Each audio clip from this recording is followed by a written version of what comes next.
Қасыма Тоғыстырауды білем де. тоғыстыраудың алдым ба, әлде артымы?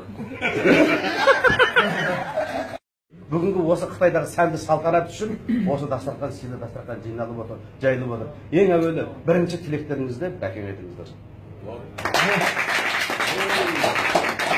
Мен сосын арқамда тағы бір қуанып жататын ісім бар, мына МС Сайлаубек бауырым, мен бұл әнін айтып жатыр, күйін шертіп жатыр. Біз қазақ қашанда бір айтып жатырмыз ғой, қазақ керемет, данышпан халық, қазақ кең халық, қазақ дархан халық деп. Кейде ойлаймыз, қазақ өте іштар халық деп айтамын мен.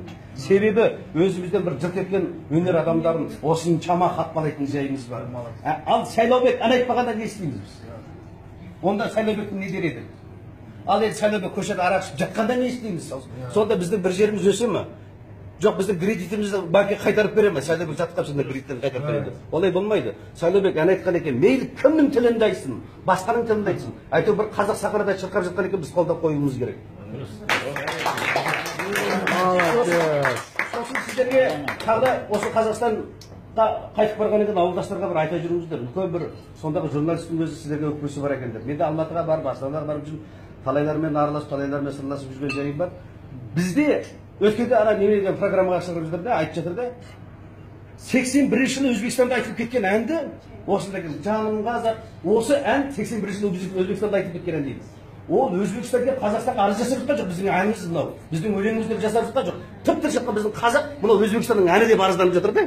Көрдіңіз бе, біз керемет халықпыз. Соның үшін де мен кейде ойлаймын, сәл іштарлық жеріміз де бар. Соның үшін біз неге іштар болмаған болсақ, Нұрсұлтан әкеміз де бар ғой, Нұрсұлтан ағамыз да ана орнын Қарасай, ассалаумағалейкум. Міне, МС Сайлаубектің қасындамын мен. Осы билікті мен саған жолдап берем, Қарасай. Бұдан кейін МС Сайлаубекті боқтамай жүр. МС Сайлаубек Үрімшіге кетті. Үрімшінің халқын бағындырып кетті өзіне. Керемет жігіт.